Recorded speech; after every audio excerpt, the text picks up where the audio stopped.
This is a deadly white line. Anyone who crosses it will instantly collapse and lose consciousness. A driver accidentally crossed the line. The very next second, he passed out cold and crashed into a truck parked by the roadside. The police quickly arrived at the scene to investigate. They had a man wear a gas mask and tied a rope around his waist so they could pull him back immediately if anything went wrong.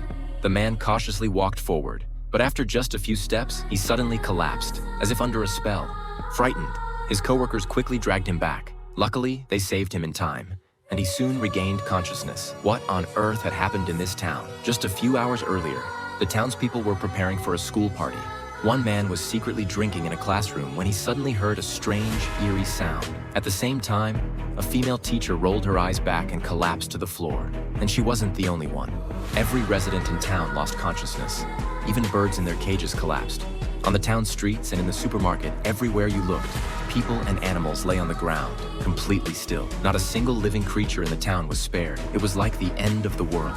While the police were still baffled, a woman noticed something strange. A dog slowly stood up. Then, two fallen officers also woke up. One by one, people began to regain consciousness. Later, the police returned to the town wearing gas masks, but found absolutely no clues. But the nightmare wasn't over. Overnight, every woman in town became pregnant.